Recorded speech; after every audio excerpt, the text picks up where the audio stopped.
Gold jacket, green jacket, who gives you? Hello, everyone, and welcome back to the Gold Jacket, Green Jacket podcast. Christian Dragonetti, CBN, Joel Mitchell joining you as always for episode number 86. Jolie, mate, what's happening? I can't believe you didn't stutter then. You said a lot of words very quickly and almost went cross-eyed. Yeah, I definitely did. I've always been very impressed in life by auctioneers. Yeah. You know, they go, I don't think I could do it. So I reckon you'd be good at horse racing. Oh, Like, yeah? the commentator, and he's coming up the inside end. Like, you know what I mean? And I'm trying to think of names of horses to try and do it. And I can't ever. I'm not even gonna have a crack at it whilst man. during an episode. you'd But be maybe good at one day out on the golf course for a bit of bands, I might just give it a friggin' little Matt Hill, Bruce McAvaney. Yeah, legit. That'd be elite. Anyway. What's going on, my friend? Yeah, good. And so today, I reckon And recent rounds. Joel. no, I'm good. And you? Yeah, quite well. Right. I'm in a very good mood today. It's Clearly. the Monday of the Ryder Cup, so our time. True. We'll be covering the Ryder Cup in this episode. But no, I'm in a very good mood. The result went my way. Yeah. I was very happy with the results, but And you just had some dinner. and I've just eaten. Yes. I'm pretty low. This is as good as it gets. And for all the married men out there, taken from a bloke who's about to get married, I'm sure they're going to agree with me. This is as good as it gets. Oh, it's the best. That's so good. Anyway, back to formalities. Back to formalities. What's going on? Recent round. I just got back from Canberra. You did? Just northwest of Canberra in a place called from Maui. Fucking close. Actually? No. But no, it's not. It's called I was actually pronouncing it wrong the whole time. I thought it was Binalong. And it's spelt like how you'd think, right? But it's Binalong. So that's how. That makes a bit of sense because I mentioned to you that you're in a video, some bloke's Instagram reel from one of your competitors. I got to show you after we finish recording. And he pronounced it Binalong as well. Yeah. And I'm like, who's this bloke? Yeah. Fucking Binalong. Either way, like there was a couple of guys calling it Binalong, and I thought they were taking the piss at first because I'm like Binalong. It's like it's right it rolls better. Like it's Anyway, and then I sort of corrected. I'm like, like the locals call it's Binalong. Yeah. Right, fucking right. And the population of the place is like just under 250 of this Wow. town Village, basically. Yeah, like this little town. So. It's about an hour northwest of Canberra. Yeah, not much around. 250 people population. Not much around, but it's very quiet and very, it's kind of isolated Quaint. and stuff. Yeah. I loved it. It had really good weather, but yeah, we had the World Sand Greens Challenge or Championship or whatever they're called. Cool. So, yeah. Now, I've been looking forward to hearing about this for a little while because this has been on the radar for a little bit. Yeah, do your recent round and I'll get into a little detail. Are you sure? Yeah. All right, Just get it and then I'll get into it. Saturday standard par, which was nice because it was shotgun start for grand final, which I also enjoyed. We're in this weird period, like it's the week before daylight savings. Yeah. And Is it's, that next week? it's this Sunday coming. So the episode goes out Friday and then Sunday morning, daylight savings kicks in. A lead. But we're in this weird period and everyone will notice it now that I've said it, where it's really bright, really early. So it was 7:30, we're teeing off up 16 because we teed off from 16 shotgun start. And it felt like it was normal tee time at 8:30 because it was just as bright as it normally is or it has been the last few weeks teeing off 2 start. Days getting longer. Days are getting longer and it's only going to get better. So yeah, par, I finished with +2. Good. Started on 16, was battling for the majority of the round, sort of floating around even, -1, +1, and then got to 12. I think I made bogey on 12, birdied 16, birdied 13, Good birdied bird. 14, birdied 15 to finish the day. Yum. Drained a snake as well on 14, like myself and my plan. 14's just your hole, innit? And 2 isn't. And 2, well, 2 isn't. no. 14 is my hole. Yes, it is. What did I do? You'd be so many under par on that hole. In the as of last recent in the 6 last months. in the last 6 months, I reckon I'm comfortably 6 or 7 under on that hole. Oh, and change, I reckon. I'm not going to go that far. I've made a couple of bogeys here or there that I haven't spoken about, but I'm comfortably 6 or 7 under in the last 6 months on that hole. Yeah. I hit driver up the left hand side, bunted. Oh, actually, no, driver up the right hand side, and then pumped 2 iron, and then left it sort of short right of the green on that little. There's a couple of little mounds just before the bunker. Chipped it like 15, or it felt like 15 foot. It was a bit longer, past the flag. And then I'm standing over this putt, and my playing partner, Andrew, was slightly in front of me, just off to the right. And I actually got him to move his marker, and he's like, "Where are you going?" Yeah, watch this. And I'm like, "This is snapping its head off." And he goes, "I'm reading this the complete opposite way." And so he's moved his marker. I've hit it exactly over where he moved it from. And it just boxed it. Yeah. And he's looking at me like, I did not see that. I did not see that at all. So that was a good little birdie there. And then 15, again, flared drive. I hit driver on 15 because it was like straight into wind. Flared it a little bit to the right and ended up sort of like half under a tree. Just hit this little like, actually hit 2 iron. Just to try and like punch out and like putt it almost. I barely hit it at all. And it just rolled to the front edge of the fringe. And then I hit this putt and it hit a little pebble and just put it straight back on line and straight in the hole. Yum. It's usually the opposite. Yeah, correct. And yeah, there was a good way to finish the round. So +2 for me. Was two or 3 over for the day, which I'm really happy about. Golf's in a really good spot. Driver was a bit weird. Irons were decent. Found the last couple of weeks I'm not catching everything quite out of what I would consider the middle. Like my middle of the club face is a bit bigger than yours, just by like my own sort of understanding of it. But I'm feeling a lot of balls out of the toe. So I've got 1 more session with Raptor in our little mini series that we've been doing coming up on Friday as this is being released. Man. And that'll be it, I think. For this program. For this little series as we're going to call it. Yeah, series 1. Raptor and I will get together over the next few months, no doubt, and have tune-ups and all that kind of stuff as we do during summer. It could be as simple as like you have this week and then he goes, righto, see you after summer. Or see you in March. Yeah. Or something. Or it'll be a case of, that exactly. But like if I come to Rosanna and he comes out for holes and I've got a little bit of a niggle, I just go, oi, quick one. Give me 40 seconds. Give me 40 seconds. You know what I mean? And we do what you and I were doing for so long before I started seeing him in the first place. So I was really happy with where the game is. The greens are coming up nice after our little mini cores and stuff. They're going to, I cannot wait for clubbies. Man. The only thing I'm concerned about now leading into October is that we're 6 weeks out from clubbies and they haven't put turf on the tee box on 13 yet. So they'll come quick. That'll come quick.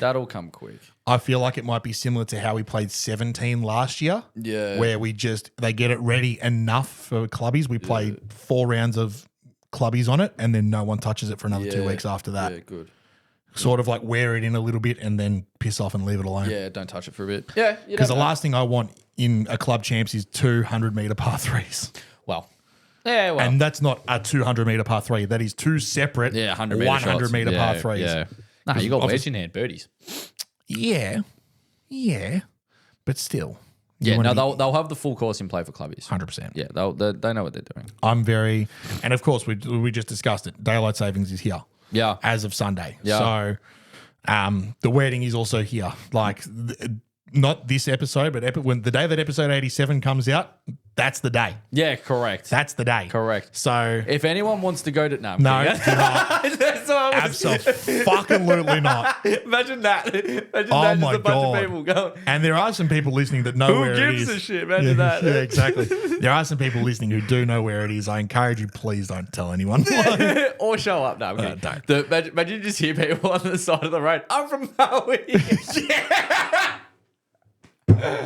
Jesse, Christian, do you take to be your lawful wedded wife? I'm from Maui. Oh, that'd be the best. Oh my God, that was good. So yeah, I'm very happy with where golf is at the moment. I can't wait for the next few weeks because it's going to be unreal. Check. Talk to me. Right. Sand greens. Yeah, sand greens are far out. Never played on them before. So Well, yeah, I played with a guy that grew up on them. Okay. But essentially, for anyone that doesn't know what, Was it obvious that he'd grown up on him? Yeah. Like he was He just had- amazing. no, not necessarily, but it was just he did a couple of little different tendencies that made it that he was very efficient the way he did it. Okay. So it didn't mean he putted better or played better because it's tricky, but he just the way he did things was like, oh, okay, you know what you're doing. Yeah, cool. Anyway, so I'm going in there blind. I went up there a day early deliberately so I went up there last Thursday. Went up in the afternoon, had some dinner, blah, blah, blah. Then out on the Friday, texted one of the boys going, oi, I'm heading out when the pro-am's done.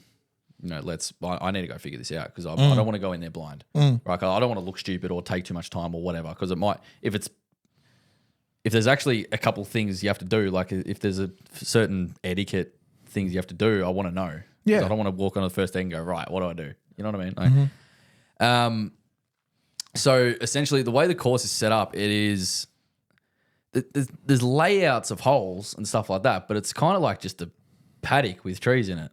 Yeah, like, right. It's not like defined holes with fairway rough. You know, it's how it's supposed to. Like, it's exactly what you'd Are expect. you talking about like if you were to chuck some sand piles in like that paddock at the back of your house, it'd be like playing there? Sort of, but there's still distinct outlines of holes. Of course. Like, it's still tree lined of holes and dog legs and stuff like that. That's all well and good, but it's essentially it's a paddock like where you'd think like just a paddock that's just been mown down sort of thing. Right. And then the greens are tiny. Like some of them, like there's one that probably wouldn't even be bigger than the room. Yeah, right. But they're just mostly perfect, like just sort of circles. And this sand stuff is like, it's dark. It's like dark grey. It's kind of like our shirt. It's like kind of like your shirt. And well, for this specific course anyway. And it's like really tarry. So it's like oiled and stuff like that. Yeah. And we had a raker, they called him, for every single hole. So it was a volunteer or some sort of local or someone that was involved in the community club.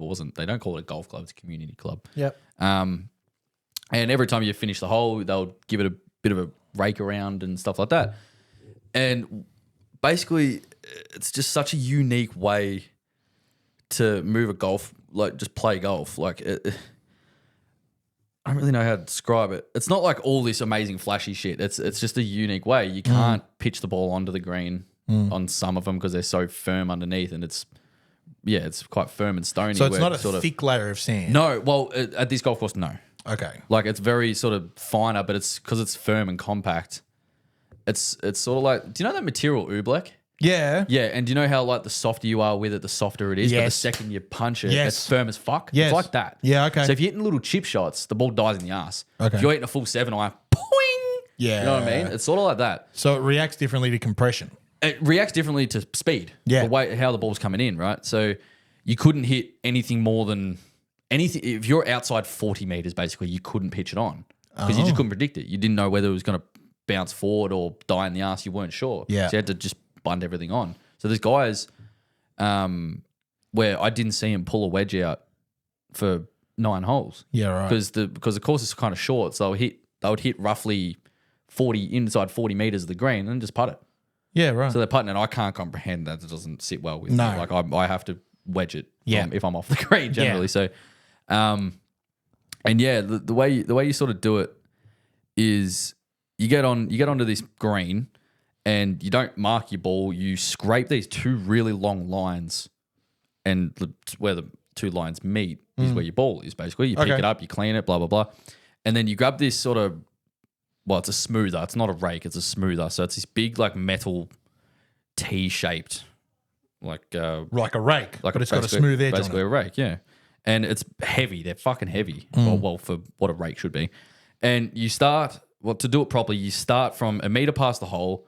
You sort of smooth it out to where your line is, and you can go over the 2 lines that you've just done. You don't smooth them away, but you sort of like cut them off, right? And then from a meter past where you've marked, you then do it really slowly with a bit of pressure, and then you smooth back past the hole. And it creates this like almost bowling alley like Lane. smooth lane sort of thing. And if you do it really well, it's really smooth. And it's not like fast. Like it's not like it's rolling like a putting green or anything like that. But you can generally like get a good line on it. And it's in between these sort of like, it's probably, that wide sort of thing. Yeah. It's probably that wide. Foot wide, foot and a half So, wide. yeah, 1.5 foot wide or so. And then you hit your putt. And where the two lines, you just guess. You get 5 centimeters of where you think the ball was supposed to be. And you can put it on any part of the smooth. Right. Any part of the smooth. Yeah, it's really weird. So, and then, you hit your putt. And you have to sort of judge how hard you need to hit your putt relative to how much pressure you put down on the green. Yeah, right. Because the firmer... And literally every putt's different. Every single putt was different relative to your own ability to smooth it out. So if you're really soft with how you smooth it, the putt's going to be slow as fuck. And you can just because it's hammer just it. in sand. You have to smash the fuck out of it. Yeah. Which I don't like. I wanted it to be smooth and sort of rolling a bit better. But the problem with that was the more pressure I'd apply, the bit more sand I'd take away, and it got really grainy and stony underneath the layer of whatever sand was sort of smoothing away. So I found it really hard to find my happy medium. So I'm trying to figure it out as I go, going, fuck, that didn't work last hole. I'll give it a little bit less pressure. Yeah. But then I wouldn't hit it hard enough, and I'm leaving a foot short. I'm like, fuck. And then the next hole, I'd smash it past, and it's sort of just because I hadn't done it before. I'm And like are they trying to- relatively all straight putts? Or is there a bit of break to it? Mostly, if there's little contours like where the green is, you still have to somewhat read it ish. Yeah. But there's no like obvious like, oh, okay, this breaks right to left. You sort of just sometimes guess and just hammer it. And if it stays on that path, Right. if it stays on that path, great. If not, it sometimes just bobbles off because it's sand. Yeah. All right. So it's it was very unpredictable. There's still an art to it Of course. that I would have really liked. I should, well, not should have. Like hindsight's a great thing. I should have gone there 2 days earlier, even still, Even a week. even a week, or even gone to somewhere around the area here. Yeah. Tried to figure out actually what to do. So I had to make that adjustment the day early, and then go out and try and play a tournament round. And yeah, it was really weird. It was great. It was a unique experience, Of course. But, I had 1 under in the first round, which I was kind of happy with. Like I chipped into my first hole. That was Nice. that was cool. That was funny. And then made birdie on the third. So I'm like 2 under through 3, and I'm like, hang on a sec. I'm like, nah. I'm like, wait on. I'm like, the fucking ing will come. Yeah. Right. And anyway, it was a little bit sloppy from then on, and then tried to sort of chase shots the next day, and you just can't. No. You can't get aggressive. You sort of just got to still play the course, and And let it happen. You do have to get very fortunate because it's like I said, it's not like a golf course we're used to, where you can get predictable bounces and consistent Because there were some fairways low and- scores out there. There were some low scores, absolutely. Yeah. Absolutely. And there was low scores from guys that hadn't played on sand greens before, and there was guys that have been playing this event for 4 or 5 years, right? That understand it, right? So there was a lot. You had to get fortunate in terms of the way you played the shot, and it just doesn't suit the way I play golf. And I had to really resort away from my style. Yeah. And I found that really challenging to try and hit 8-iron from 70 meters and try and judge how hard to hit it. Like I don't have that. I have never practiced that before. No. I'm so used to grabbing me wedge and hitting a spinner in there and getting it to stop around the hole and flying it there, rather than bouncing it 50 meters up there and hoping it bounces along this paddock properly and then sits somewhere around on the green. Like it just... it didn't quite suit me. I felt like the first day I felt like I adjusted well enough. Was sort of guessing. And I did get some fortunate breaks, which was good. And then the second day it sort of just caught up with me. I started trying to chase it a bit too much, and it just doesn't allow you to. Hour. What do? There was 1 or 2 errant shots, and I'm like, oh, boy, that was a bit ordinary. But otherwise, I'm not. It's a non-order of merit. No points go towards your point tally. It You haven't doesn't go lost towards anything. standard. No. It was if I went out there and played well and earned some good coin, awesome. But what do you do? So Nah. I think I finished 1 over for the event, which was like tied 53rd or something like that. Just missed out on payment, but. Oh, well. What do you do? On to Doesn't the next. So I went out today and made sure I knew how to play normal golf. But anything off the tee was still normal. Of course. But the weirdest ones It's were literally some of the weird ones. like you're playing normal golf for 70% of the hole. And Not quite. It's the opposite. It's like 30% of the hole. The tee shots were still normal. Yeah. Like you're just hitting driver. You just hit and driver or But- 3-wood or something like that. Yeah, fair enough. And then, hitting into the green, like I'll have 60 meters. So on my usually 60 meters or 60, 80 meters on a golf course, my eyes light up. I'm like, I can get this dancing around the hole. And I'm like, fuck, I got to pitch this 8 meters off the green there to hopefully it bounces that way. And then it's got to stop somewhere around the hole. And if I get a bad bounce, I've still got to chip it on. I feel like I'd love this. Nah, I feel like I'd love this because it's just challenge. I wouldn't expect any good scores. But I feel like the challenge would be fun and just standing on like a shot, like you said, 80 meters out and going, I can't hit any sort of wedge here. Nah. I've got to pull out 7-iron and keep it that high off the ground. Yeah, it Or was. putt it. I've played those shots before and I think I could pull them off. Yeah, well, that's the thing. It's playing a competitive round. It late, like probably the last 9 holes of the second round, it started getting a little bit Old. No, it started getting to me a little bit. The frustration of like, fuck me, I'm hitting it good, but there's nothing I can do. There's about no this. reward. There's nothing I can do about this. Like, there's just nothing I could do.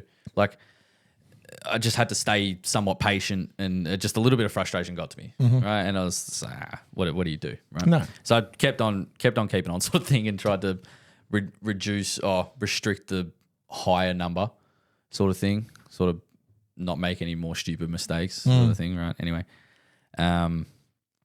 but as for a bit of fun to go and experience it, yeah, it'd be awesome. Oh, of course. It's awesome. Good. It was awesome fun. Yeah. Like on the Friday, I'm just like, this is so cool. This is such a different way to do things and such a new experience. It was really course.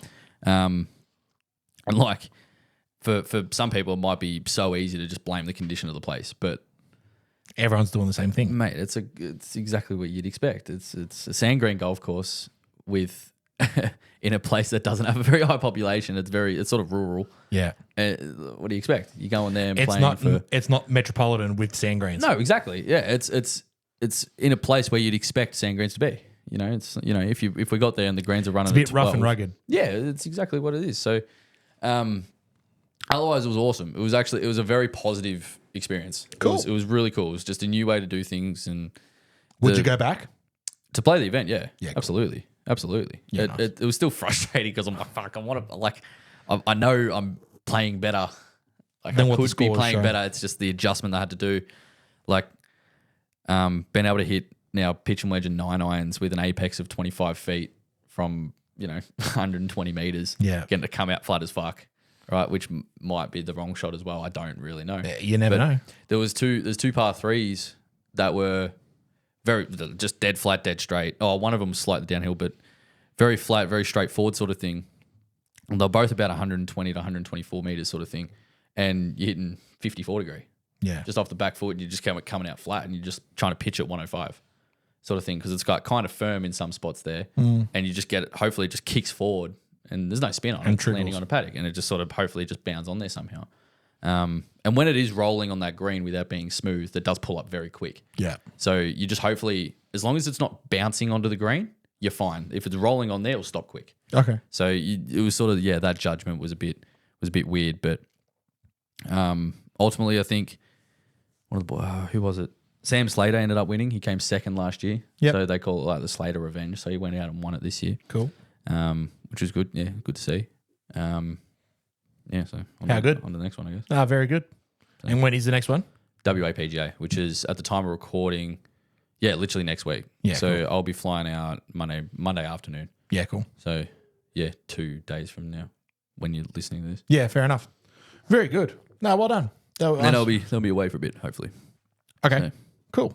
Well, we'll maybe. have to get the diaries out and have a look at some things. Absolutely. No, very good. Otherwise, it's definitely experience. If you do get the chance somehow to go play it, I wouldn't drop things and go drive a couple of hours to play unless you do have literally a spare day where you're like, fuck, I want to do something different. But if you're around a town or anything like that, and If you you're have a in spare, Canberra. but, well, there's sand greens down here, as well, but they're not as common, I don't think. But if you're anywhere that is, and you have a spare afternoon, and you're like, oh, there's a sand green place, go learn how to do it, because it's there's places in Australia that only have that, and that's how they play their golf. So, unique experience. Absolutely. No, very good. Well done. Anywho's. Now, Jolly, As I said before, it's the Monday of the Ryder Cup. Big weekend. Big week. Yeah. AFL Grand Final, NRL prelims, Ryder Cup. Yeah. There was UFC on over the weekend. Yeah. Spoiled. Yeah. Yeah. Well, you did, yeah. Spoiled for choice, Yeah, right? Now, obviously, I've spent a lot of time over the last few days watching the Ryder Cup, as I'm sure most people listening have, as have you. And there's a lot of things to take away from this. Yeah. All right? Yeah. First things first, Europe got the job done. Europe. They not only retained, Yeah. but they won it. Yeah. So I think they finished like maybe retained it, yeah. 15 and a half. Yeah. 15-13, I think. 15-13 was the final result. Yeah. There is a difference between retaining and winning. Yeah. Right? So 14 and a half points regardless of what team you're on to win it for you. Yeah. And 14 points as the retaining or as the reigning champions will retain. Yeah. So they won it clear and outright. And boy, did they dominate the early parts of the tournament. Yeah.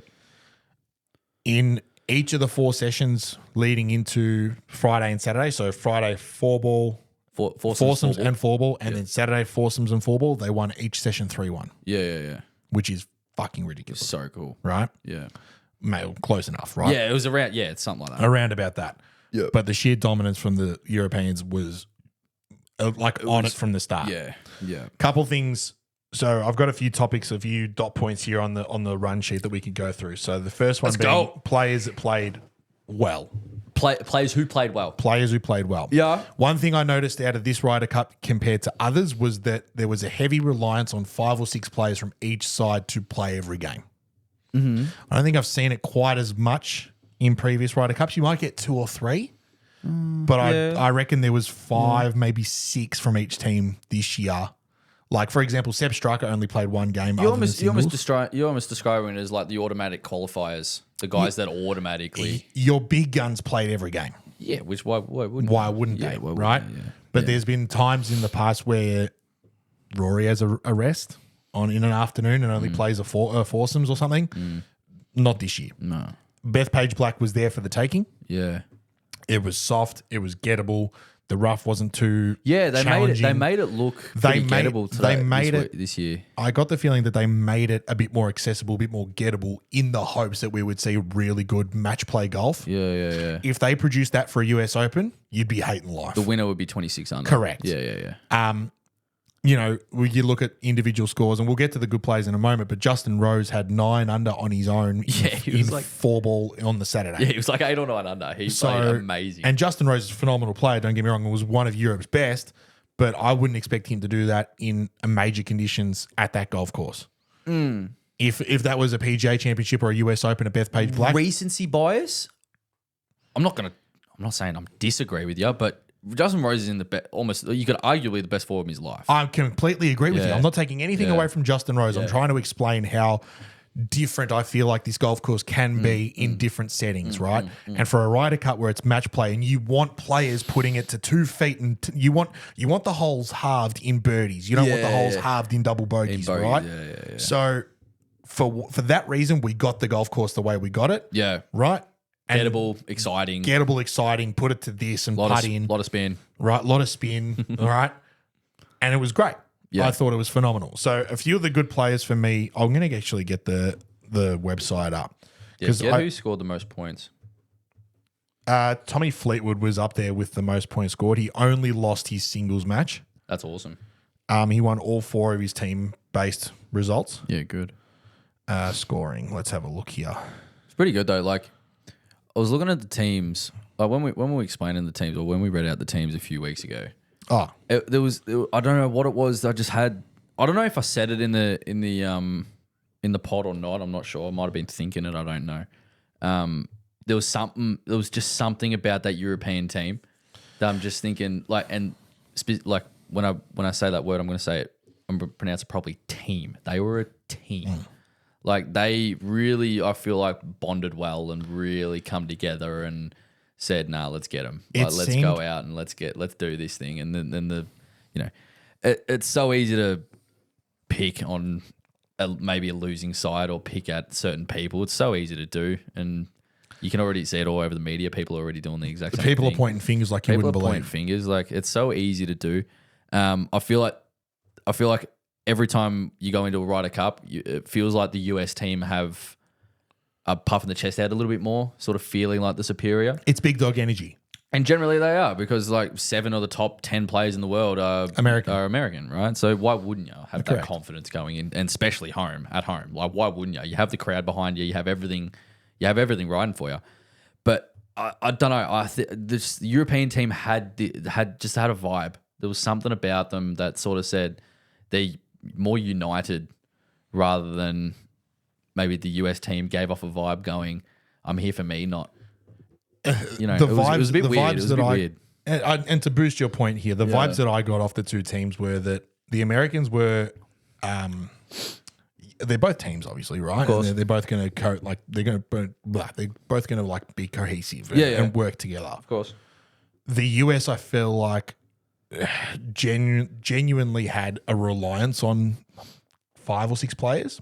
Like, these guys have to win for us to be successful. Yeah. Whereas Europe, I feel like anyone could have stepped in, done a job, and maybe got a point here or there. Yeah, and got the job done. And yeah, it helps that your best players are obviously firing and playing really well. Of course. But there wasn't so much of a reliance on your Rorys, your Tommy Fleetwoods, your Shane Lowrys. There wasn't that reliance. Like, if Rory had a bad week, or any one of those blokes I just named, someone would have stepped in and played just as good. Stepped up. Because they know what they've kind of got that vibe of like, well, I need to step up now. I sort of got a vibe of... And you know what the difference is that I've found here? Yeah.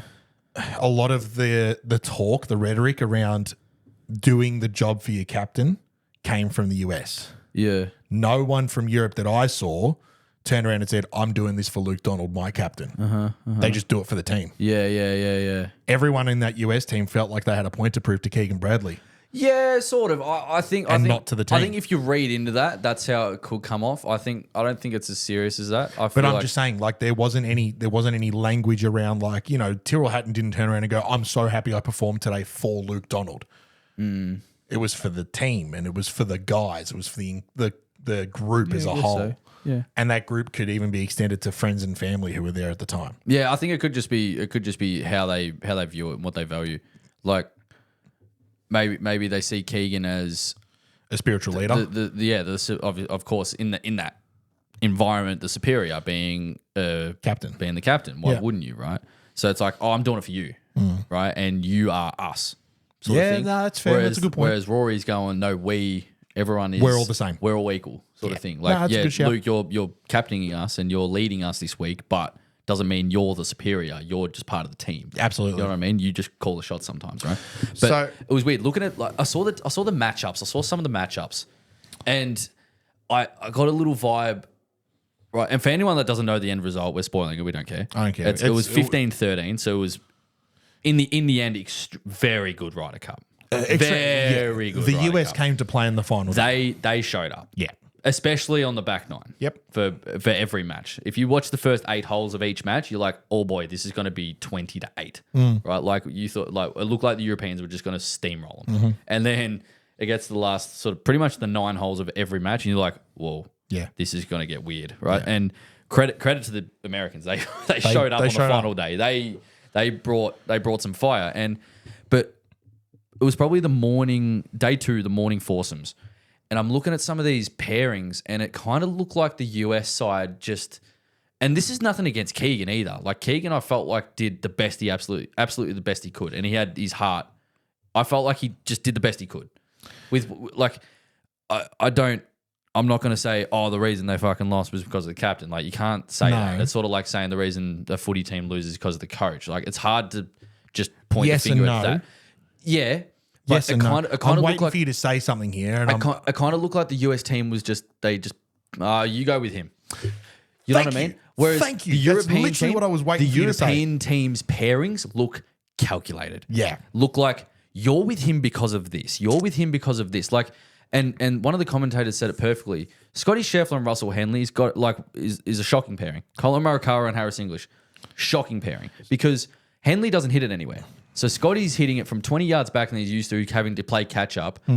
Russell Henley's not used to being hit in spots that Scheffler's been hit into. Put Russell Henley with Bryson DeChambeau. Oh, bro, like, no. You know what I mean? just- Just to it mix just it up a little bit. But I completely understand where you're coming know what from. I And mean? I'm going to back you up in this, right? Because it just you're looked right. like it just, Some of the pairings, the pairings looked a little not Off. sloppy. It was just it's close. It's close. So It just wasn't quite. Yeah, it just looked like the European team had it on the head. Whether they all complement each other, that might be the reason why that they all could play with each other. I think that was the healthy part of the European team for the team events. Yep. And the US were just like, not quite. So I don't know. that's another little dot point I've got here, right? Is bad coaching / captaincies, Yeah. right? And on that point alone, right? So you mentioned Harris English and Colin Morikawa. Yeah. I don't know how this has come about. I don't know if they've got AI to do it or they've, stats or whatever. Yeah. Supposedly, out of 132 possible pairings that US team could have put together, that combination of Harris English and Colin Morikawa in a 4-ball or a foursomes was 132nd out of 132. It was the last feasible. It was the worst possible pairing you could have put together statistically or however else they friggin' came up with it. Yeah. And Keegan Bradley backed it twice I think on Friday and on Saturday. Yeah. Right? I don't understand where that happens, right? Because you look at the results, Friday foursomes, they get bashed 5 and 4 Yeah, in day one. Yeah. in day one Yeah, on they get in smoked. foursomes. yeah. Then in day 2, they get smoked again, right? 3 and 2 to Rory McIlroy and Tommy Fleetwood. Yeah, so they get done again. They get done again. So after you get pumped Yeah. 5 and 4, are you not thinking as the captain that needs to change? I think he probably should have. I really like the way Keegan handled it. He got asked, they go, are they going to do any matchups? He goes, we've got a plan, we've got a strategy, And we're sticking to it. We're going to stick to it. He goes, not the result we wanted to, but they have an off day and they got beaten by a better pair. So what? But I like the way he approached it. If I was in his, when I say if I was in his shoes, it maybe in the moment if I was Keegan, maybe be like, oh, that didn't work. Maybe let's just like tidy it up a tiny bit. Let's make some tweaks here and there, and don't change the whole dynamic of what you do.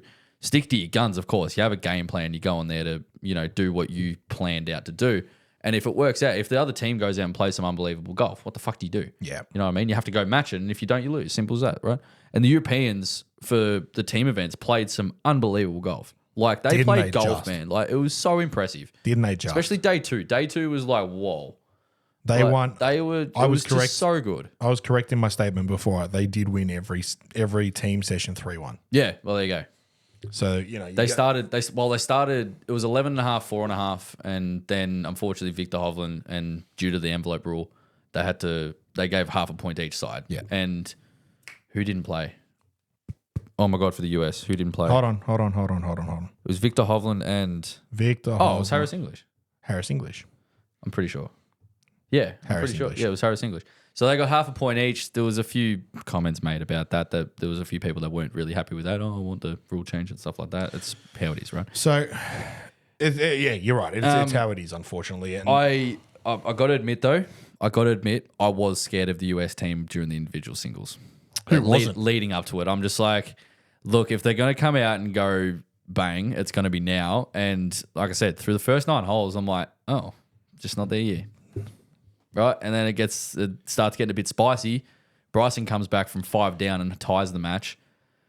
Cam Young boxes a putt on the last to win. yeah, Justin Thomas does the same. Justin Thomas wins. And this is the thing. You're starting to. It's like, oh boy. It's one thing to do it as a team and have a couple of big dogs in the same team and bring that sort of energy and whatnot. But when you leave these guys on their own to their own devices, that's when you start seeing the egos. And it's probably a poor term, but like those egos come out. Justin Thomas, right? Xander Schauffele, Bryson DeChambeau, Patrick Cantlay. That's when these guys start showing their true colors, right? And when things start going their way, they jump on that wave and they ride. Right? Yeah. You didn't see it so much out of JJ Spawn. That's just not in his personality, right? But other guys just fucking rode it. Jumped on it. And especially early doors, like Cam Young and Justin Thomas were the first 2 guys to win in their singles games, and they set the tone early. Get those big wins. They both won 1 up on 18. Yeah. That's big. Yeah. Right? And that can turn the tide. 2 quick And points. they tried it very hard to turn the tide in their favor. Yeah. Unfortunately, didn't go their way in the end because Shane Lowry, it was just too far. Yeah. Shane Lowry drains a putt to tie his match and win retain the cup. So Yeah. look, going back to what we were discussing earlier, some of the better players for the tournament, you want to wrap it up for each team, right? So we'll start with the US and we'll move to Europe second. I thought Bryson was pretty good for the US, right? His results might have not gone his way, but he seemed like he was the most threatening for the longest time out of the US. Cam Young, I thought, was phenomenal in his first Ryder Cup. Best, yeah. Hometown boy on a golf course he's played dozens and multiple times before. I thought was really, really good and came and stepped up when his team needed him to. Yeah. Just having a look through some of the other results. I feel like JT played some good golf. Justin Thomas played really good. He showed up, and I up. wasn't expecting him to. I sort of looked at Justin Thomas's pick. Was he a captain's pick? I don't think he was an automatic qualifier. He might have been a captain's pick. I reckon you're right. I don't think he was inside the six. So he wasn't. I can confirm he wasn't.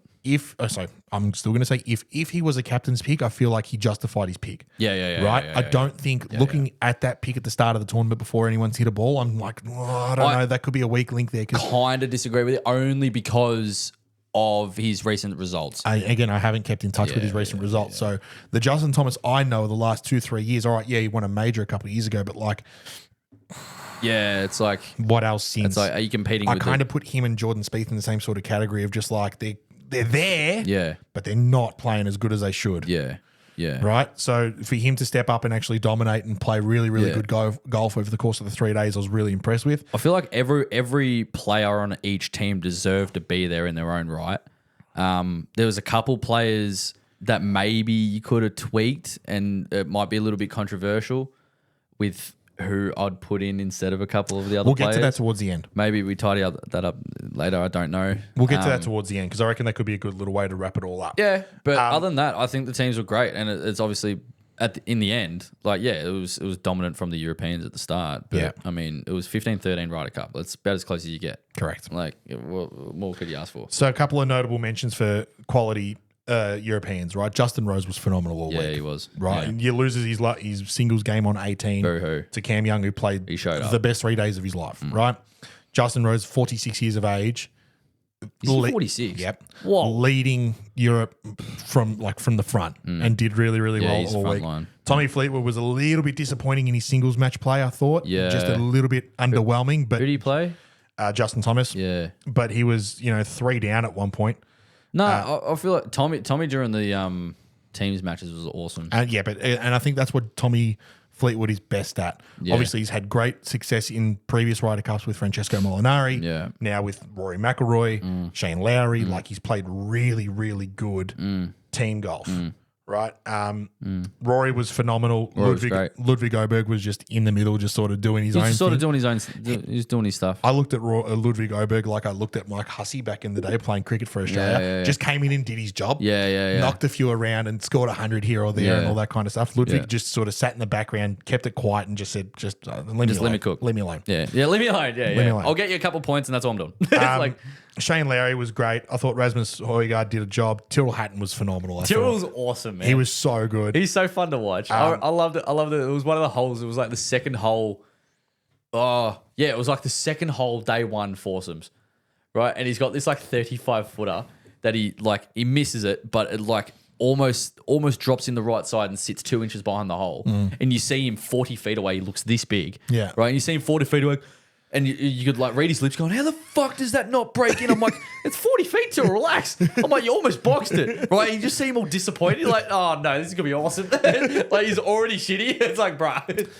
And now, I don't think we'll discuss some of the underwhelming players. Yeah. I think. Because I think there are definitely more from the US than there are from Europe. I'd put Bobby Mack in the same sort of chat as Ludwig. Yeah, I agree. He just showed up. Did some work, got a point or two. And I agree. That was it. And then I feel like when you start talking about underwhelming players from Europe, the only one that really I look at is John Rahm. I don't think he had the best 3 days. Yeah, he didn't do his thing. I feel like if John Rahm holds a few more putts, bombs a few more drives, has a bit more of an impact, you start seeing a bit of Spanish flair come out. Yeah. And what he thinks the Ryder Cup is, he can live up to a little bit. I don't think he had that disappointing of the 3 days. He just didn't quite have show the fireworks like he did in Rome. He didn't. It wasn't quite.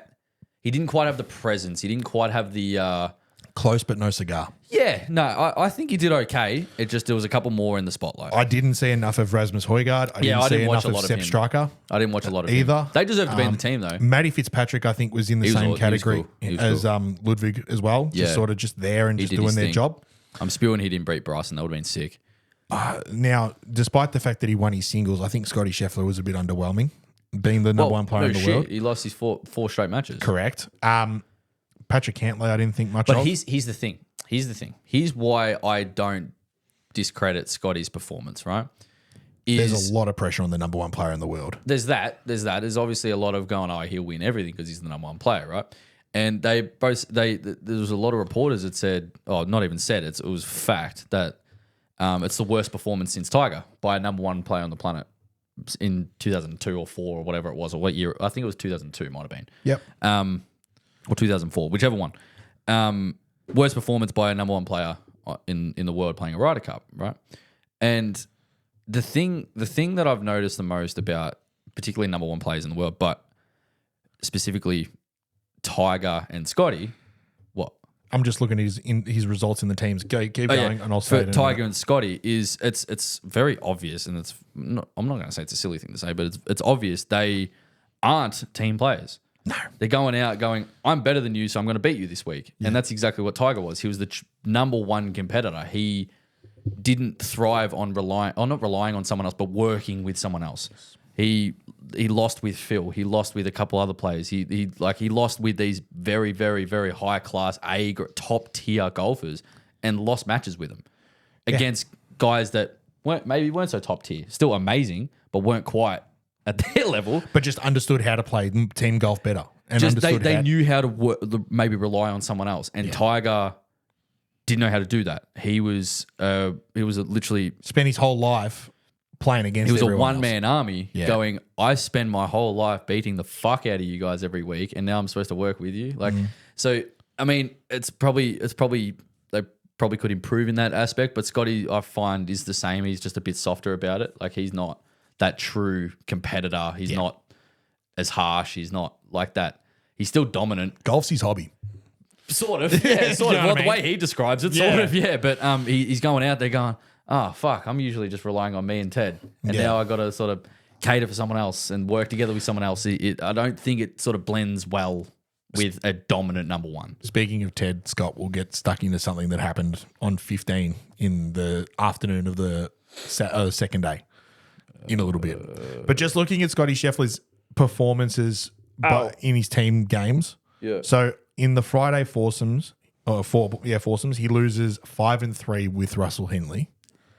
I didn't like that matchup. I didn't like that matchup either. But in the 4-ball, he loses 3-2, partnered with JJ Spawn. I like that. I don't mind that. I like that combination better than the other one. And they lost 3. Who did they lose to? John Rahm and Sepp Striker. Okay. 3-2. In the Saturday foursomes, he was partnered with Russell Henley again, and they went one down on 8. They lost one down to Bobby Mack and Victor Hovland. Uh-huh. And then in the Saturday 4-ball, he was partnered with Bryson DeChambeau, and they lost 3-2 to Tommy Fleetwood and Justin Rose. That was a good match. It was a very good match. And Tommy Fleetwood, Justin Rose played unreal golf. See, sometimes, exactly. They played some golf. Like, sometimes you come up against another couple of players that just go out and just fire up. And sometimes there's nothing you can do. And like, the stigma around the number one player having to show up and be better than everyone every single time is maybe a little bit unfair. Like, he still might have gone out and played some decent golf. Yeah. But, so what? Yeah, you get done in a couple of matches in a row. He won the dull match play. Yeah. Like, he's not a shit match play player. Well, then again, I think Tiger did the same thing. But Tiger won it twice. Yeah, Tiger won it twice. There you go. So it's individual. Yeah. Once again, it's individual. So you only have to worry about the other. You only have to worry about yourself and beating the other person at the other end. All right. So yeah, it's look, it was disappointing that Scotty didn't show up, but he sort of looked a bit dejected a little bit. He didn't quite.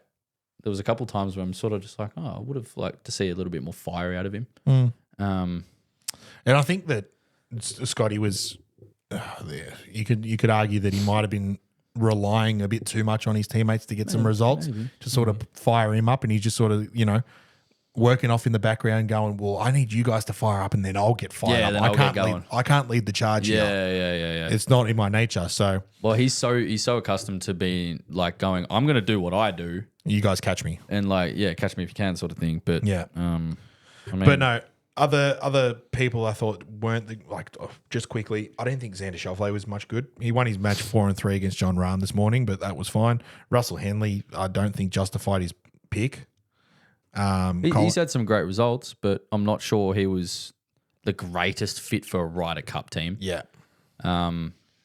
Doesn't undermine that he might have played. He might have played well. I'm not really sure. I didn't see a lot of Henley. No. But I'm also a little bit concerned about like Colin Russell Morikawa.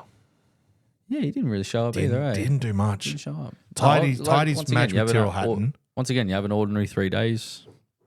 Shit happens. Shit happens, man. Yeah. Now, it wouldn't have been a Ryder Cup in New York without some drama. There's plenty of it. There's fucking plenty of it. I mentioned a moment ago that I was gonna bring up Ted Scott. Yeah, and what was that? So the drama that he had with Justin Rose and Bryson DeChambeau. Yeah. So hit me on what's your take on that? So from what I understand, How do you view it?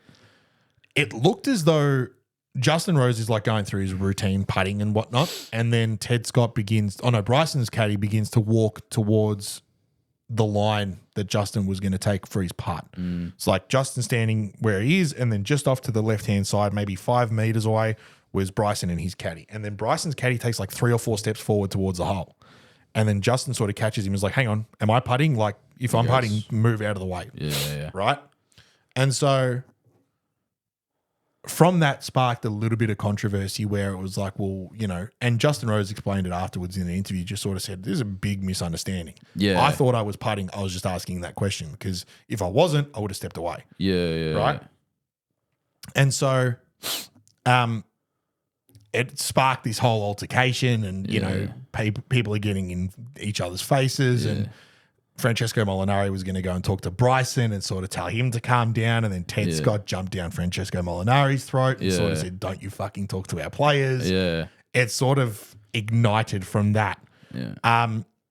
From what was in the end deemed to be a big misunderstanding. And Justin Rose, credit to him, as soon as the match was done, went over, shook everyone's hand, apologized for the miscommunication, the confusion, put it all to bed. You sort of see Scotty go, nah, it's all good. Like, there's nothing to worry about. Yeah, and as they're walking to 16 tee box, right? Yeah.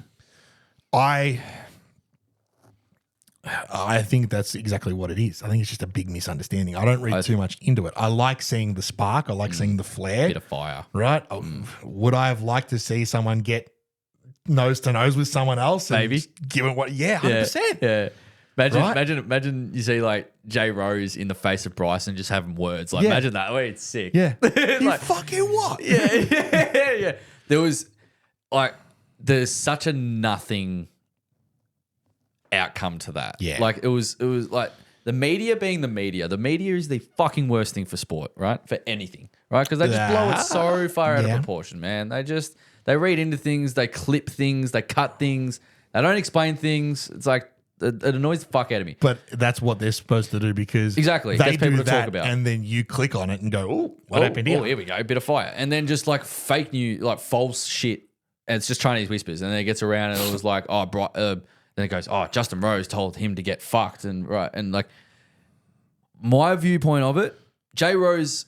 The way he said, like, get out of the way, he would have said it with a bit of attitude. Yeah. It's just how he would have said it. He would have been like, mate, I'm putting. Give me some space. Fuck off, right? Basically, mate, give me some space. I'm putting. Move. Yeah. So, of course, he would have said it with a bit of going, you serious? Yeah. Right? Which I don't. You almost would have done the same thing. Probably. Mate, I'm trying to putt here. I'm going through my routine. Space, please. Yeah. Move. Get out of my way. Right? And, like, probably would have done the same thing. Right? But my viewpoint as well, the caddy, I'm not going to say the caddy fucked up, but he's like, he moved at the wrong time. Yeah. And if he had done it to the point where like Jay Rose was like kneeling down to line up his putt and the caddy started walking and it was through his routine, right? That's when you're like, oh boy, come on, man. Yeah. Right. But Jay Rose stood up, moved away and was 10 to 12 feet from his ball away from the thing. So that's when the caddy was going to walk in front and walk behind, I think, to read Bryson's putt. Maybe. Yeah. Whatever it may have been. That's sort of how I viewed it. Right? Did he move at the wrong time? Absolutely. Yeah. Was it? Did he read the room wrong? Yes. He moved at the wrong time. Absolutely. And it was like the attitude that Jay Rose would have given him. Of course, Bryson wouldn't have sat well with him. Right? Don't speak to my caddy like that. Fuck off. Like, who do you think? Like, sort of thing. But I didn't expect that reaction though from Ted Scott. Scotty Scheffler's caddy. I agree. Right? I kind of didn't think Bryson would get that fired up either.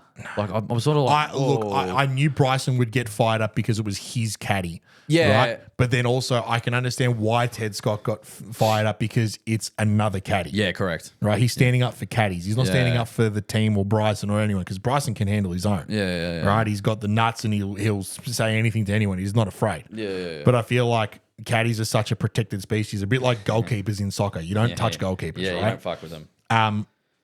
You don't fuck with caddies, Yeah. right? You leave the caddies alone. Be respectful, right? It was sort of just a nothing altercation that sort of got ballooned up a little bit just to be like, oh, look at this. There's more drama, more issues. And it was just like, there's nothing to it. And to say that I was hoping that, over the next few holes, whoever drains a birdie putt here or there just gives it a big fuck you to Rory the other. gave him plenty of Rory that. gave him plenty, but like in that group specifically, like if J Rose holds a birdie putt next and just gives a big fuck you to Bryson's Then it's caddy, on. Then it's on. Right?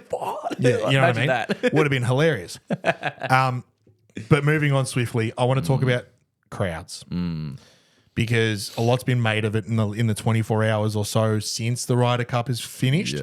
Yeah. And there will probably be more that comes out between now when this episode goes out on Friday. But in the meantime, what I've disclosed, or not disclosed, what I've been sort of understanding and what I agree with is the notion that these crowds at this Ryder Cup were among the worst we've ever seen. Oh, absolutely. And the behavior that was displayed by majority Americans. yeah.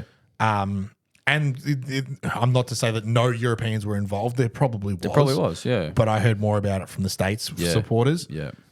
Was, for lack of a better term, disgusting. Well, I'm all for heckling. Yeah. I'm all for shit canning. I'm all for chatting rubbish and chants and all that kind of stuff. What I'm not in agreement with and what I don't like is speaking about other players' families. So So Rory's wife Erica copped a lot of flack and copped a lot of abuse, and Shane Lowry was quite vocal about that in the press conference at the end of the tournament. Yeah. I don't appreciate that. I don't think just because it's Rory's wife and the things that they've been through over the last year and a bit, you target it. She was targeted easily. She was targeted. I don't think anybody else's wives copped that sort of treatment. Wouldn't know. Yeah, Right? I didn't hear about I don't know what the fascination was with Rory during the tournament from the American supporters, though. I feel like obviously they saw him as the biggest threat in that team. Yeah. And obviously having won the Masters and stuff. And there's He's also I reckon people find him really easy to bait. yeah. I find he bites to things and justifies things very easily, but I'm Team Rory 100%. Oh, 100%. Like I back a lot, like 99% of the things he says. He says it how it is. If you don't like it, it's your own issue. He's also been very vocal in the PJ Tour versus Live thing. He's taken a bit of a higher role in that. Yeah. So he's put himself on the pedestal. Course. He puts himself. He's put himself in the spotlight because he says what he thinks, says how it is, and believes in it, and runs with it and sticks by it. Right, but. Like, he's also been targeted because of that. And then he reacts to things very easily. People call him a sook and whinging. It's like, no, he's just kind of reactive. He's living on his emotions. He wears his heart on his sleeve, right? So he didn't deserve, nor did the Europeans deserve any of the shit they copped, right? I like kind of like you said, I'm all for getting rowdy. I'm all for maybe yelling certain chants and yelling funny stuff. I'm all for swearing at people. I'm seriously all for swearing. Absolutely. If you're sitting in the crowd and you want to tell someone to get fucked, go for it. Tell someone to get fucked. I don't care. But I'm like I said, I'm all for being loud, chanting, yelling, screaming, cheering, whatever you want to do. Just don't be disrespectful. Yeah. And unfortunately, the US fan base don't know how to do that. Don't be disrespectful. Yeah. And don't throw shit. Yeah, we saw that a couple. anything. We saw that a couple of times. It's like, what the fuck? I was saying, look, I reckon there was a putt where Rory had one just from off the fringe, maybe, and literally as he's walked away, this cup of beer just lands literally perfectly next to him. Yeah, and you're just like, what are you fucking doing? Really? So, like, and then Eric, like his wife Erica, like someone threw a beer in their but- general direction. She got splashed with beer and whatever else. She might have even been hit by the cup itself. Yeah. That's completely unnecessary. Yeah, it's just like, what are you doing? That sort of behaviour gets people thrown out, and rightfully so. Those people were thrown out. Yeah, well, there was a couple times where even Shane Larry had to get stopped by his caddy because he was going to go a guy in the crowd, just like probably not do anything physically, but just he was let him know going to about get up in personal with him, going, mate, are you serious? Like, and he had to stop him, and Larry ended up pulling a secchi over and going, mate, get him out of here, right? And then same thing with Rory. Rory had to stop. I think he was hitting a tee shot and had to turn around. I think it was on the third actually. He had to turn around going, what the fuck? Who are you? Who's making that noise? Yeah. What are you doing? Right. And he turns around, shut the fuck up. Yeah, that on was- one of the holes, stiffs it, they were sick. Yeah. Right. But yeah, on that tee box, and there was a couple clips going around and people were going, oh, Rory got a guy kicked out. And it's like, Rory didn't get the guy kicked out. The fan did that to himself. Yeah. He was being a fuckwit. Yeah. Right. And he got kicked out. And now he's just spent all that money to look at the car park. And in fairness, it's like- Rory could have turned around and pointed at 10 of them. Yeah, go on, get out. All of them. Get out. It's either them or me. Because Like, make ultimately your pick, they've got that choice. They've Sort got of, that they right. kind of do. You They know what kind I of mean? do to be like he's A threat to my he's an safety. issue. He's a threat to my safety. Yeah, he's an issue. He cannot be on the property, and they're going to back the player, of course. But it was just like, I can't believe these fans would go there, and it's obviously not all of them, of course. It's the tiny 0.1% that ruin it for everyone else, As right? it is in every scenario. Which is, the like I said, like what we've been saying, the 99.9% of the US fan base were probably fantastic in terms of rowdiness, cheering, whatever they want to do. They were loud. It was awesome, right? It was very good to hear the atmosphere, right? But then, you have that 0.1 of disrespectful idiots that ruin it for everybody. So now, because they fucked up, now the whole US fan base is now, oh, you're an issue. And it's like, no, they're not. It's just that fucking one peanut, right? And it was just shit to see. It was just like, and Rory said in one of the interviews as well, was he got asked, oh, is this acceptable at all? And Rory's like, no, it's not. It's absolutely unacceptable. He goes, I'm all for all this shit, but like you said, once you start getting disrespectful and even Rory and Scotty's match was like, Rory was like, why don't you come here and support your player? Rory got more things said to him from the US fans Than Scotty did. Why are you targeting me? Like, Support your player. I'm a component. Yeah, support your player. Like, go, oh, let's go, Scotty. You're number one for a reason. Shit like that. Rather than going, you're shit, Rory. If you had got a divorce, you'd win 3 majors. Like shit like that. Like, why are you saying? Like, don't target him. No. Targeting him is only going to fuel him. Probably. Yeah, you'd think. You'd think, right? And did his match go his way? Probably not. Like, he lost his match, but so what? But he was dominant for 2 days before that. But he smoked and shut his up pretty quick. Yeah. Right? It's just... There was a few videos that I enjoyed. Just be better. There's a few videos I enjoyed watching, right? And one of them was obviously Rory walking in front of a scoreboard and just going, Yeah. See that? Check that out. have a look at that. Yeah. Up yours, right? Yeah. Drains his putt, turns around and just goes, fuck you, fuck you, fuck you. Shane Lowry did the same thing, right? Drains this absolute snake of a putt in the 4-ball. And she goes, fuck it, go on, fuck you. Fucking just, oh. And you know what I enjoyed one thing I enjoyed the most? Those expletives were loud from the players. Yeah, yeah. Not once did a commentator apologize for them Love it.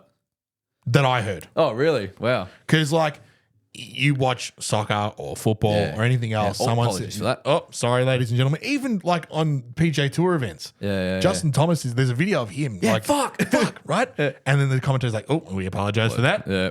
Not one. Really? In the writing. That I heard at least. Yeah. Whether other people have, I don't know, but I didn't hear any. I think it's just the fire involved with it. It's like they're showing not their true colors, but they're showing a bit more emotion, a bit more fire, Bit more passion. and a bit more passion. And I feel like I was very impressed by the European side that with the amount of shit they copped. And one of the funniest heckles was right at the start of the week. It was in the practice round. It was in the practice round where Rory's buttoned up his shirt. And they're like, you don't need an extra button to choke Rory. And even the all of them went, that's good. That's you see Larry go, that's fucking good. That's funny. And even Rory nodded, going, you got me. Yeah, fair not enough. bad. Not bad. I love that shit. Yeah. That's funny. Banter is good. That's genuinely funny. But it's the personal shit that you're like, whoa. Like, that's just when the disrespect Leave comes the out. wives and girlfriends out of it. Yeah. Not even that. Even personal shit towards the player. Like, have some class. That's probably the perfect word. There was no class. No. Just so 2027, where they're in Ireland, aren't they? And this is what I was going to mention next is that, with all this drama that the US fans, let's call them, caused at this year's Ryder Cup, I couldn't help but keep thinking, the next one's in Ireland. Yeah. Like, do you not think that Europeans are going to flood to Ireland and give you guys just as much shit, knowing that not only have you treated the European players like this in New York, but you also lost that Ryder Cup too. Yeah, correct. Yeah, Right? yeah. Now you're coming to our playground. You're coming to our playground and we've won the last two. Right? So you've got a point to prove. You better come with some armor that's pretty thick and some thick skin because it's going to fly. Yeah, you're going to cop it. But Right. here's the thing. Going back home to the European soil, they're going to give it to them, but it's not going to get to the disrespectful side of things. Correct.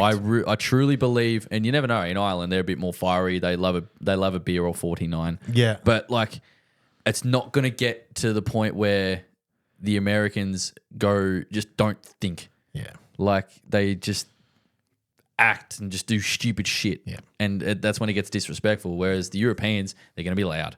They're going to be very vocal. They're going to be very supportive. I'm going to be organised. They're going to be, I feel like it's going to be a clan. It's going to be an army. Yeah. Instead of just a couple peanuts scattered around just yelling stupid shit. You could not have two polar opposite fan bases for these two teams. Yeah. You've got the Europeans who, in my opinion, have always been very witty, Yeah. classy, and Yeah. like funny in their banter. Yeah. Hecklish, but Yeah. like more banter. But respectful. And then you've got videos of a woman on the first tee box at Bethpage Black going, right, so we're going to stomp our feet twice and clap, trying to teach Americans how to sing We Will Rock I love You. the spirit. We Will Rock You, and then change the lyrics to Scotty Scheffler. Like, you know, like it's just complete. that's you know what I mean? Yeah. I couldn't get over. Like, It's just two different ways to do it. It's now, I still loved the fire from the crowd though. The US side, the first even when they were down in matches, even when it was 8.5, 3.5 the Europeans' way and they're dominating, like the US fans they were showing up. They were still there. They were still showing some fire. They were still providing the support we'll go with. Yeah. And then when push come to shove and they're like, we're going to lose this, that's when it sort of come out going, let's try and sabotage these players now. Let's get stupid. yeah, And that's what I they're didn't clutching like. at straws. Yeah, leading into the last half of the second day of day two. Like the first day and a half, I think was fine. Yeah. I thought it was great. Fire, a lot of the occasional comment here and there. Who cares? Right? Yeah. It's going to happen everywhere.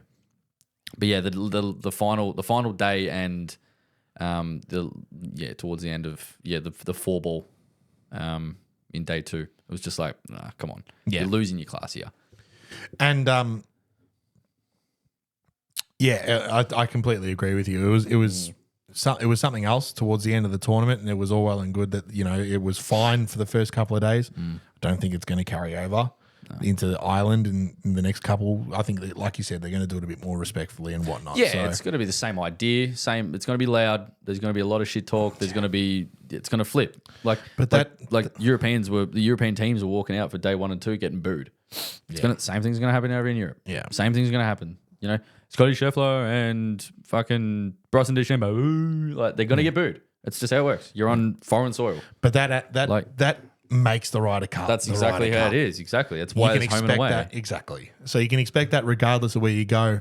I think there was a line, and that line got crossed a few times. Yeah. And that's what the issues, where the issues stem from. Yeah. Still love the vibe. It just got taken too far a couple of times. Correct. And that got highlighted. But clearly. overall, as an event, So good. So good. So good. I love the fact that it's once every 2 years. Yeah. Once every 4 is not enough. Once every year is too much. It's too much, yeah. It now allows time to build a bit of rivalry again, a bit of intensity, a bit of anticipation for the next one at a Dare Manor in Ireland. I think it's going to be phenomenal. Did you want to? I think we'll park it for the Ryder Cup chat from there. You reckon? Do you want to quickly go over a couple of the changes that you might have made in hindsight? Oh, yeah. Hindsight's a beautiful thing. Yeah. Whether people agree with me, I don't know. Or Oh, care. it's And only your opinion. of course, this has come to me after the fact. Yeah. Like at the start of the week, I'm like, yeah, cool, great, two great teams, awesome. Like there's a couple of players that really deserve their spots, and there's guys that automatic qualifiers, whatever it may be. Yeah. I thought the teams were fantastic at the start of the week. Looking at the performances, I would have thought. I reckon Keegan would have made some noise. I reckon he could have won a couple more points. Yep. I think he would have made some noise.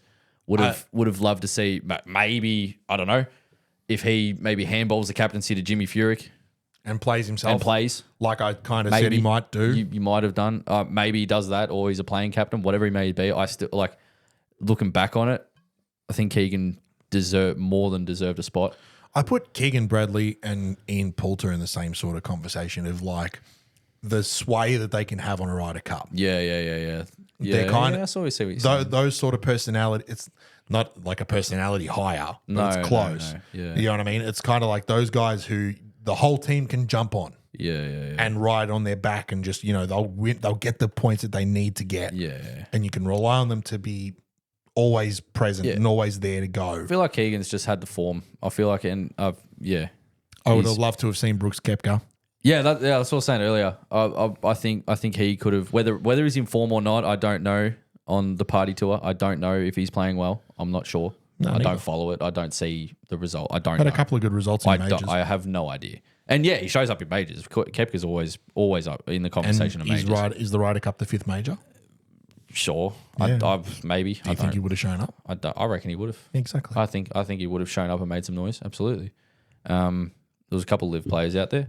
Absolutely. Like, Bryson, fuck, Yeah. And yeah, I would have liked to see Koepka on that team. Who I would replace with him, I'm not really sure.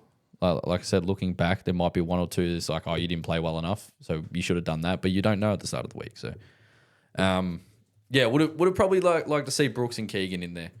I think that would have been a good matchup. And points wise, Scotty only won 1 out of 5 matches he played. So you could say, oh, put Keegan in instead of Scotty, but you're not going to do that at the start of the week, are you? You're not going to put someone in instead of the world number 1. So, yeah. Other in terms of team changes, that's all I can really think of. Fair enough. Oh, you know who I sort of thought of? I would have loved to see Joaquin Neiman. He's Chilean. Never mind, he's South American. Why do I think he was Spanish? He's Chilean, I'm pretty sure. Why do I think he was Spanish? Because his name's Joaquin. Oh, he's not Spanish. And I'm pretty sure they speak Spanish Spanish in Chile. Yeah. I could be completely wrong. Joaquin. Probably is, though. Why do I think he was Spanish? Who am I getting him mixed up with? I don't know, but he's Chilean. Yeah. Maybe you're thinking of Sergio. Nah. Oh, yeah. Who knows? Who knows? Could have been anyone. Got that mixed up. Oh. Yeah, you did. Oh. Do you want to go into questions from the second cut? Sure. Go for it. Cool. My first question to you is this. Does Keegan Bradley keep the captaincy for the next Ryder Cup? And if he doesn't, who would you select instead? Good question. Oh, fucked if I know. Based off this year's performance, people will probably like, oh, he lost as a captain, so no. Yeah. I don't know. I think any captain chosen to literally lead a Ryder Cup team has an extremely important job to do, and there's a lot of responsibility and a lot of pressure to produce a side that you think could win. So I think he did a great job. It just came up against the better European team side. Individually, the team that he produced, I think, was good. Does he deserve to captain the next Ryder Cup team? Yes. Does someone else deserve it? Yes. In your opinion, though, does he keep it? I don't think so. Okay. I don't think so. I think they might not find someone else, like actively seek someone better. You never know. They might go, actually, no, you're fit for the job. Let's do it again. Like, you never know. But I kind of hope he doesn't captain the next Ryder Cup, because you like to see the change. Yep. You like to see a little bit of rotation. Who would I put there? Oh, I don't fucking know. Phil would be cool. Yeah. You mentioned that off air. Like, Phil would be cool. I don't know if he would be a good captain or not. I have no idea. I think he would. I have no idea. I think he would. I have genuinely no idea. To answer the question myself, I don't think Keegan keeps the captaincy, and I don't think it's because he hasn't done a good job this year. I think now more than ever, he's going to turn around and be like, fuck you. Yeah, I'm playing in Ireland. Not even that, but I think he deserves a spot, especially if he keeps his form for I get it. the next couple of years. I get it, right? But I also think he's of that mindset now of like, I didn't get picked in Rome. Yeah. You gave me the job as what I perceived personally, and this is me saying this. Yeah. You gave him that job as a sorry sort of gift. Yeah. Like, sorry we didn't pick you. It was a bit stiff. Have the captaincy. Yeah. Right? He could have played, should have played. Yeah. Right? I think for those reasons he turns around and goes, respectfully, they probably will ask him to do it again. And he turns around and goes, respectfully, no, I'm going to try and play. And then I think, yeah, like I said earlier, or like you mentioned a minute ago, I think Phil would be a great choice for Ryder Cup captain, someone who embodies US spirit, team spirit, right? Opens the door to a couple of extra live players that we mentioned before. Brooks Koepka being one of them that's to come in and play. Yeah. And yeah, it could be good. Obviously, the one that I'd love to see would be Tiger, captain a Ryder Cup side. He's captain a President's Cup side before. Whether or not that's in his best interest at the moment with everything he's got going on with Charlie, who knows? I'd love to see it. Who wouldn't? But I also think that someone maybe like it's not quite the personality you could get behind, but like a Dustin Johnson could be good for the job. There's a number of players that are out there that could step in and do a good job as US captain.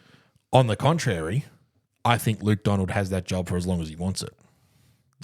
Yeah, but I also like seeing the rotation. I like seeing the different minds. If it ain't broke, don't fix it. Yeah, correct. But like Luke Donald got the job because Henrik Stenson was stripped from Henrik Stenson after the whole Liv ordeal.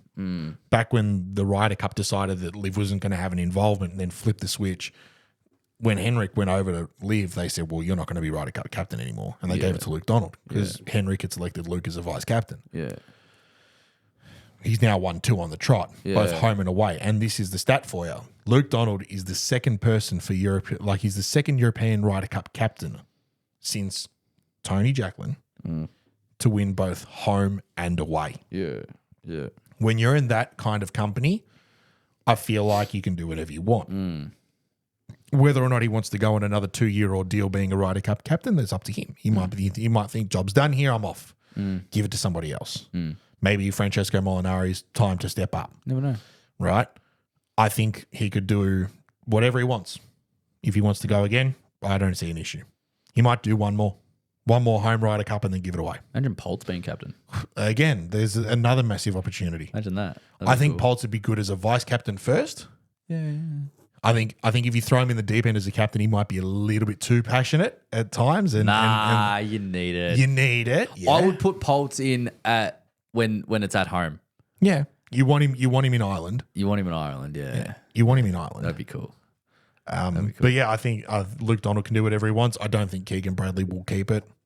And not for the reasons that people are probably thinking. I just don't think he would be interested. Yeah. Not even that. I think if he has the same form going into the next Ryder Cup and he's playing the same, or not the same way, but if he has the same rankings and stuff like that, if he's potentially in form, I would put him in the team. Yeah, I would get him playing. Right? Why wouldn't you? You know, I don't know how he goes in Ireland. I don't know. No. What course are they at? Adair Manor. Yeah. So I don't know, but again, like, it's a weird one. It's a very weird one. Yeah, because I also don't know if the fact that there was that whole cloud of misunderstanding, or sorry, this whole cloud of doubt about whether or not he's going to play or not. I don't know if that sort of hindered his preparation as captain. I don't think it did. I mean, like, I don't think it did because I don't think he and ahhed about it. I think I don't really know. I didn't really follow it that deeply, but it didn't really seem like there was much umming and ahhing from his point of view. He goes, "I've given this role, I'm going to do it." Yeah, sort of thing. But I kind of disagree with you a little bit here.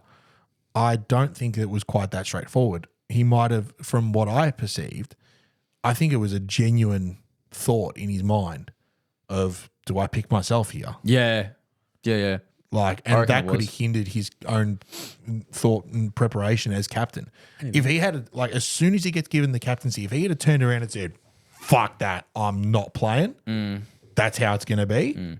But you think deep down he knows he deserved to play? Yeah. Yeah. Does that I agree not- with that. Does I that agree not with that. hinder your preparation and your ability to turn around and go, well, no, shut that door, focus on this? It could, but once again, the captain can't play for everyone. The captain can't decide the results straight away, and it can't control what the other team do.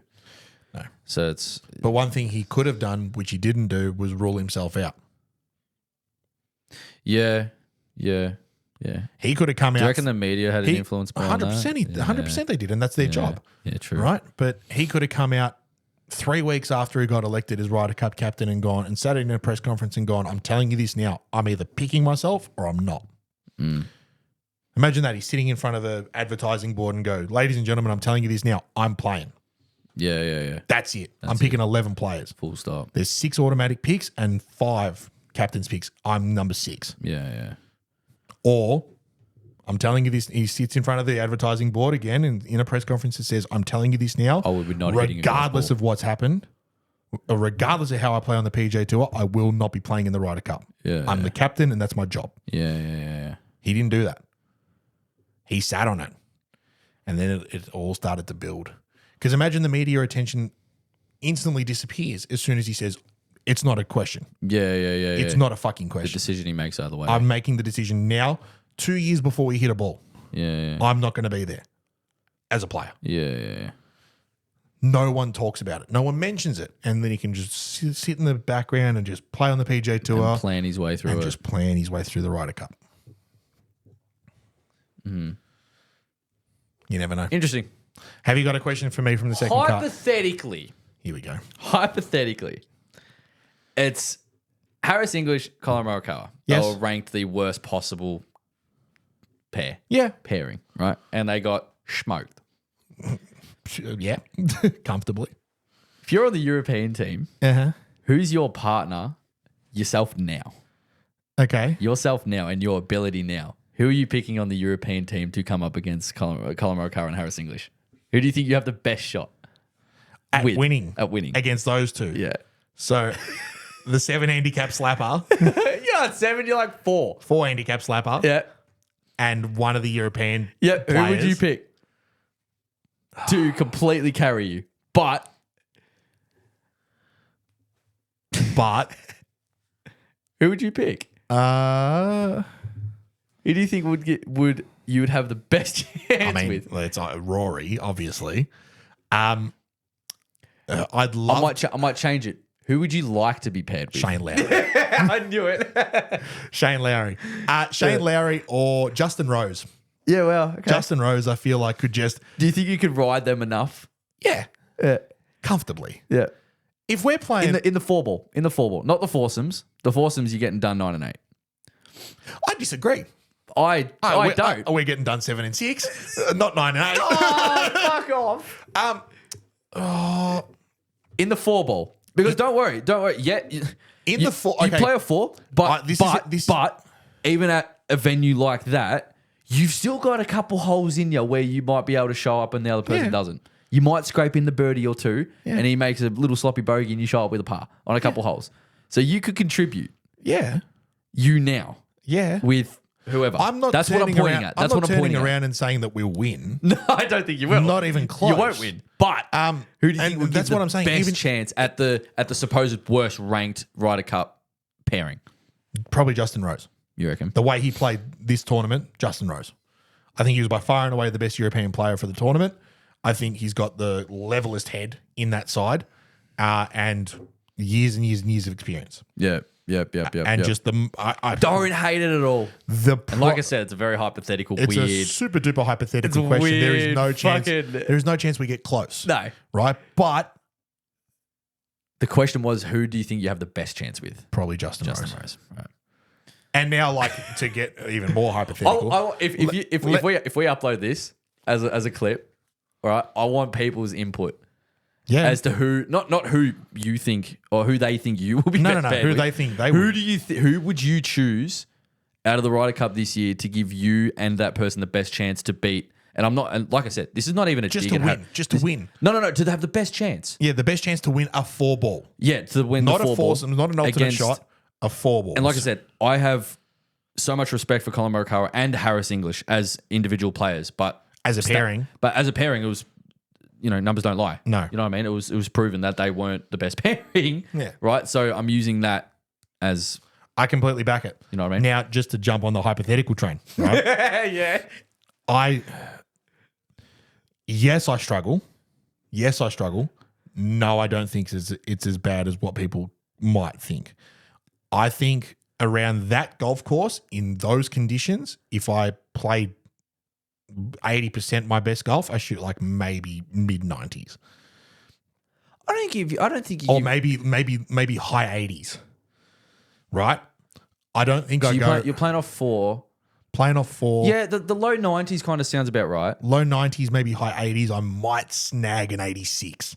Do you know what I mean? Yeah. I might, if I play really good. If you play fucking unreal. Really good. But if I just go out there tomorrow, right, it's probably looking more like a 90, 92. Yeah. Right?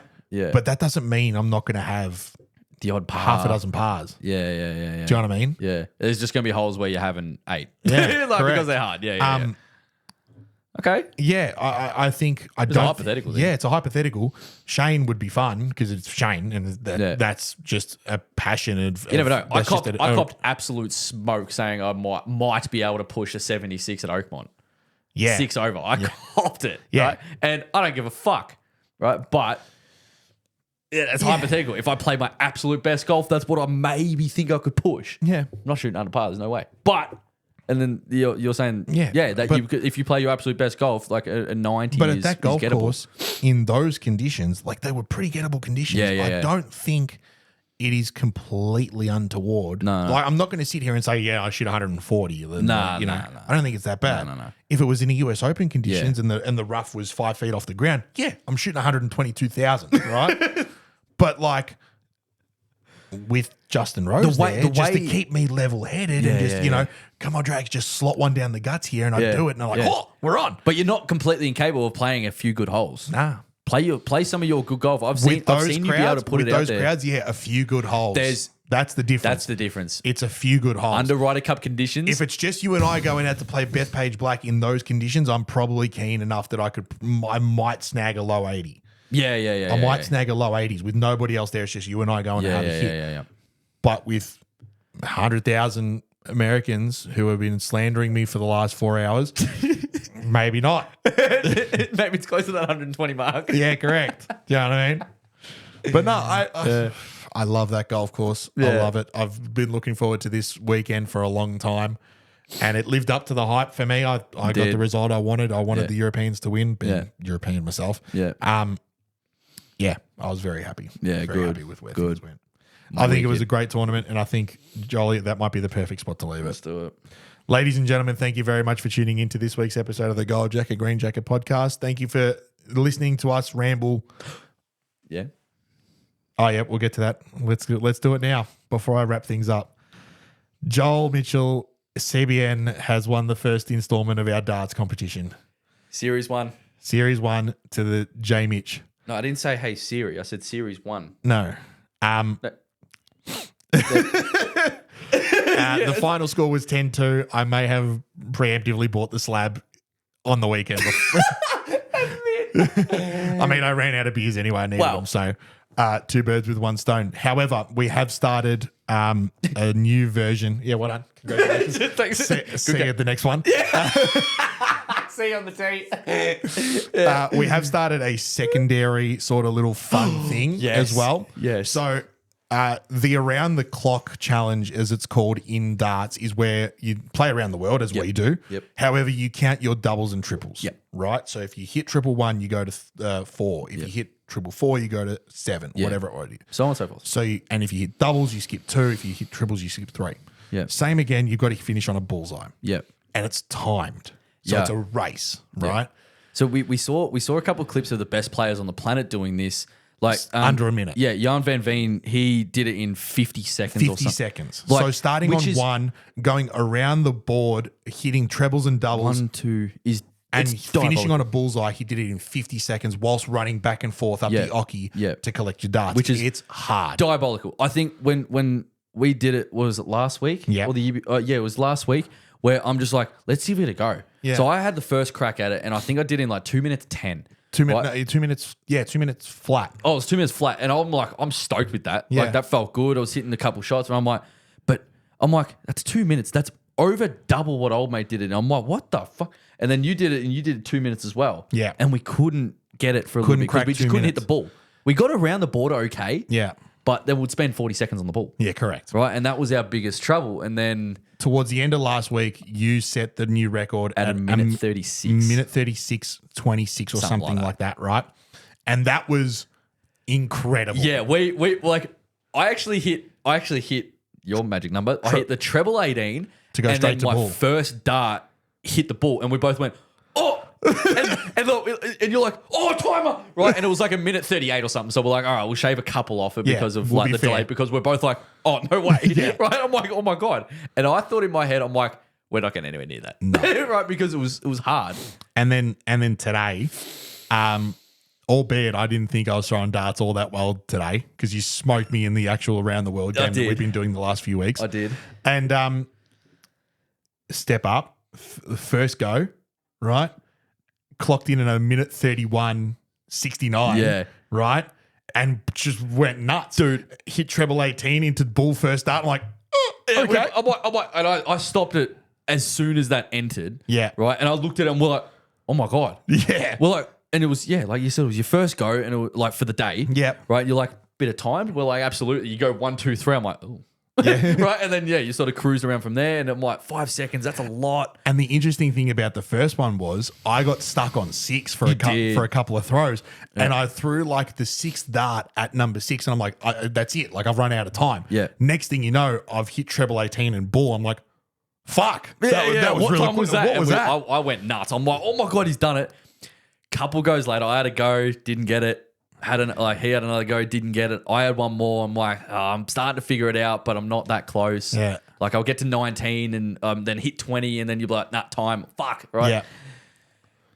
Next one comes up. Next one comes up. You go 1, 2, 3 out of the block, and like with confidence, I'm Yeah. like, oh boy. No, you went 1, 2, double 3. Double 3. And I'm like, oh. Yeah.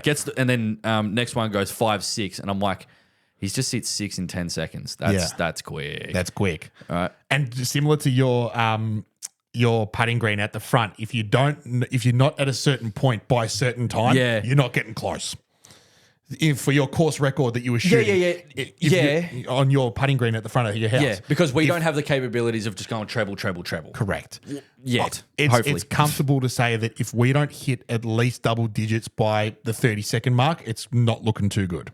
Yeah, because the ball takes a sec. The ball takes a sec, right? Yep. Anyway, so I've raced through 1 to 7. I got stuck on 9 a little bit, got through that hurdle, and then I think I hit triple 14. You hit, because you hit 9, you got stuck on 9, hit 9, 10, treble 11, treble 14. Yeah. Right? And I'm like, whoa. Yeah. That jumped quick. In 2 darts, you just went treble 11, treble. I'm like, whoa. And I'm like, 17. Went like that. You go 17, miss 18, hit the 18, grab it, miss, ball. Yeah. Right? Stop clock. And I look down and I'm like, no fucking way. Not only did he shave 5 seconds off my time, he goes 1:21.69. Yeah. So he shaved 10 seconds off his previous time. And I'm looking at it going, oh, no, I'm not beating that. Right? No. So I'm just like, nah, darts down. I'm going to go sit down. And I'm just like, what the fuck? Right? And what's scary part is like when you watch online of the best dart players in the world, there's a couple of them that have a minute 8. Yeah. Or a minute 9 or a minute 12 or in a minute 4. And then yours is a minute 21. And like legit too. Yeah. Like we've done it properly. I want to And it's just see like, if I can I'm not beating that. Like that. I might, but fuck, that's like I wanna a see if I minute can 21 get some- is just stupid. I want to see if I can get a For leaderboard. those that's still listening, we appreciate it. They're still listening to this I'm rubbish. gonna try and find a leaderboard on a video to see, and then put myself in that leaderboard. yeah. The only difference is between them and us, right? I think they have to hit out a ball first. Oh, they hit green. They hit green and then go to red. Fuck that. We don't do that. We just go straight for the bullseye. fuck that. And I feel like if we had to do 2 bullseyes, it might take 4.5 minutes. But for our game, like that's the beauty of it. We change the rules and do what you want. Yeah, For our fuck game, 'em. a minute 21. This is the amateur ranks. Yeah, correct. 1 minute 21 98.69 is the current record, and I think it might be there for a bit. It's going to be there for a second because you got to be flawless. Yes. Like for us anyway, you got to be fucking good. You can't sit on one number for 15 seconds or 6 darts. And you got to hit your shot. The last thing I'll say before we wrap this up, the difference between you and I and how we approach that challenge in itself, I'm very quick getting the darts. Right? And then I take a little bit of a second to throw them. You're the opposite. You piff them quick and take your time traveling. Yeah. And I don't know. Obviously, I'm holding the record. Well, so mine must clearly be. I might have to change up my strat. Correct. Yeah. But no, it's good fun. And I love darts. It's so good. Sick. Right. Ladies and gentlemen, thank you very much for tuning into this week's episode of the Gold Jacket, Green Jacket podcast. Thank you for listening to our darts rubble. Right. Good luck traveling where you travel. Yep. You might be here for next week's episode 87. You might not. Maybe, yeah. It all depends on logistics we'll and if we can figure out whether or not you can get here or not. Yeah. Otherwise, someone will be in that chair. Maybe SGM. He's back from his honeymoon. And I might get him straight back in the chair, talk about how scared he is about playing golf after 6 weeks off. You guys won't know till we do. Correct. Basically, until the upload. Exactly right. So good luck over in Perth if we don't see you. So here's the thing. Quick little background. For the tour sense, I should be gone for 3 weeks. That's the ideal thing. Okay. Yeah, that's how that sort of works. Yep. At this stage, I'm only away for WPGA. Cool. At this stage. And you never know. We might even be able to organise like a Zoom sesh. Never know. Where it's just me in here and with you on the Zoom and, having a chat that way. I'm sure it's easy enough to do. We could figure something out. I'm sure it's easy enough to do. We'll figure some stuff out. It might even mean that worst case scenario, we take a break for a week. Or something. Yep. Otherwise, enjoy yourself over in Perth. Follow us on Instagram, TikTok, YouTube, and Spotify. Please hit the subscribe button. You've already heard the ad. We've had a lot of feedback about the ad. Everyone loves it. Thank you very much. Oh, really? I think so. That's sick. Otherwise, hit the ball very, very well. Throw the darts even better. We'll see you next week. Cheers.